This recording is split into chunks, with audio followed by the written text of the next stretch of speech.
আসসালামু আলাইকুম বন্ধুরা, আশা করি আপনারা সকলেই ভালো আছেন। আর আপনারা দেখছেন দ্য মোরাল টিভি। সে অনেকদিন আগের কথা। এক গ্রামে একটি পরিবারের 7 জন কন্যা ছিল, কিন্তু সেই পরিবারে কোনো ছেলে সন্তান ছিল না, যার কারণে পরিবারের যিনি বড় কর্তা ছিলেন ওনার আফসোসের কোনো সীমা ছিল না। একবার উনি মনে মনে ছেলে পাওয়ার আশায় একটি শেষ চেষ্টা করলেন। হয়তো উপরওয়ালা তার উপর অনেক মেহেরবান ছিল, যার কারণে অষ্টম সন্তানটি ছেলে সন্তান হিসাবে এ ধরায় আত্মপ্রকাশ করল। দাদি ঘর থেকে বের হয়ে অনেক খুশি মনে ছেলের বাবাকে বলল, অভিনন্দন, তোমার ঘরে ছেলে হয়েছে। 7-7টি অপয়া এই ঘরে আসার পর অবশেষে বিধাতা তোমার দিকে মুখ তুলে চাইলেন। বাবার চোখে তখন খুশির আলো ঝিলমিল করছিল।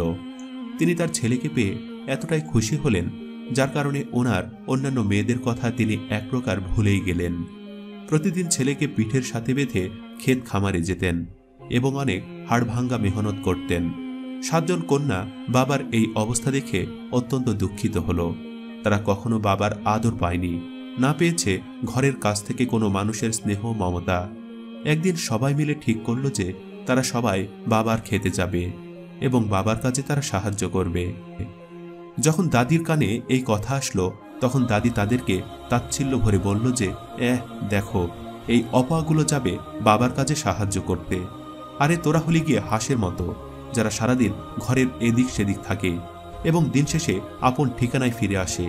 আর আমার নাতি তো হচ্ছে একটা বুলবুলি পাখির মতো, যে একদিন বড় হয়ে অনেক অনেক বড় একটি লাভ দিবে। দাদির মুখে এমন কথা শুনে সবাই চুপ হয়ে গেল। এভাবেই সময় আস্তে আস্তে করে অতিবাহিত হতে থাকলো। যে ছেলেকে নিয়ে সবাই এত মাতামাতি, সেই ছেলের স্থান হলো স্কুলের আঙ্গিনায়, আর সেই ব্যক্তির কন্যাদের স্থান হলো স্কুলের গণ্ডির বাহিরে, যেখানে সে ছেলে মন প্রাণ দিয়ে লেখাপড়া করত। অন্যদিকে তাদের হাতে কোনো কাজ না থাকার কারণে কন্যারা সারাদিন আম গাছের ডালে দুলনি বানিয়ে সেখানেই তারা খেলাধুলায় মত্ত থাকত। পাড়া প্রতিবেশীরা সবাই তাদেরকে অপয়া বলে ডাকত। আস্তে আস্তে সমস্ত গ্রামে এই ডাকনামটি প্রসিদ্ধ হয়ে গেল। সবাই তাদেরকে অপয়াদের দল হিসাবে আখ্যায়িত করতে থাকে। একদিন তাদের বাবা কোনো এক কারণে অনেক বড় অর্থ সংকটে পড়লেন। ছেলে তখন ছিল বেকার, যার কারণে বাবা কোনো মতে টাকা সংগ্রহ করতে পারছিলেন না। এই অবস্থা দেখে সমস্ত কন্যারা তাদের জমানো যত টাকা পয়সা ছিল তা তারা তাদের পিতার সামনে উপস্থিত করে। মেয়েদের জমানো এমন টাকা পয়সা দেখে সেই মেয়ের উৎসাহিত হবার বদলে তিরস্কারের কণ্ঠে তাদেরকে উদ্দেশ্য করে বলেন যে মেয়েরা একদিন স্বামীর ঘরে উড়ে চলে যাবে, আমি তাদের টাকা গ্রহণ করতে পারবো না। পিতার মুখে এমন কঠোর কোনো কথা শুনে অন্যান্য কন্যারা অনেক কষ্ট পেল, কিন্তু মুখ ফুটে তারা কিছুই বলল না। একটা সময় একে একে সব কন্যাদের বিবাহ হয়ে গেল।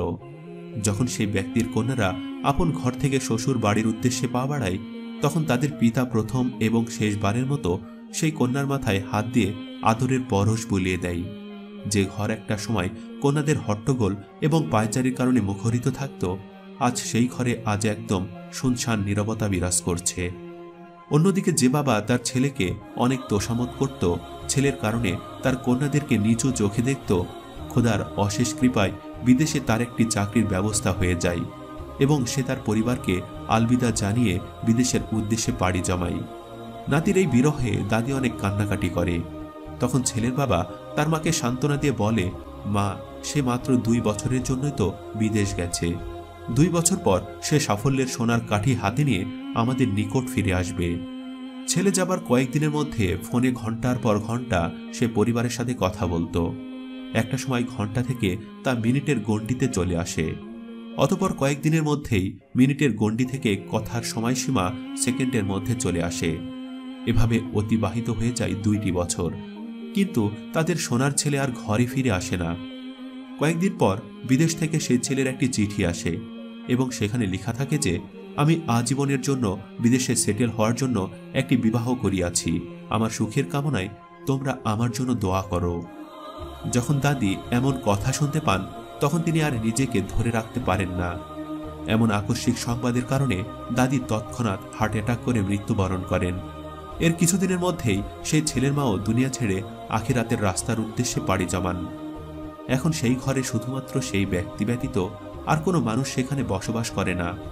মাঝে মাঝে তার মেয়েরা স্বামীর অগোচরে পিতার সাথে দেখা করতে আসে এবং প্রায় তারা তাদের পিতাকে নানা রকমভাবে সান্ত্বনা দিতে থাকে।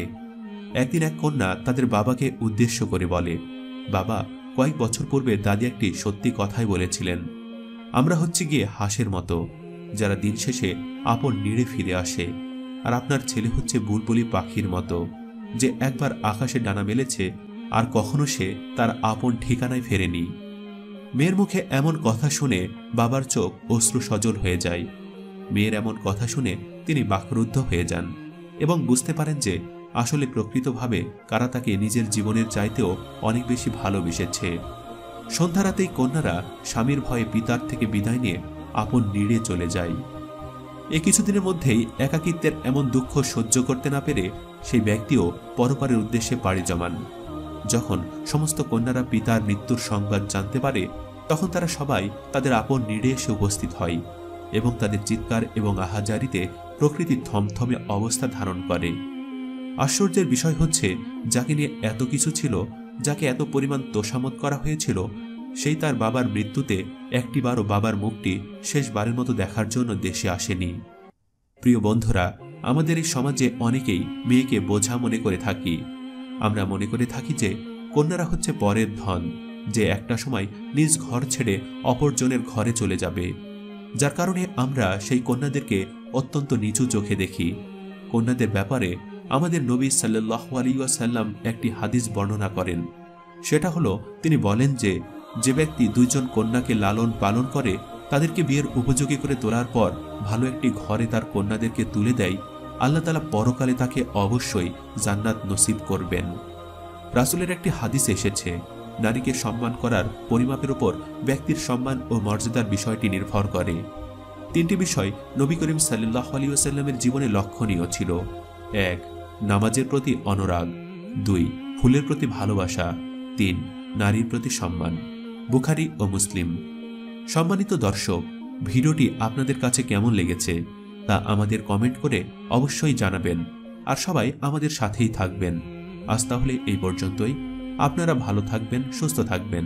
আল্লাহ হাফেজ।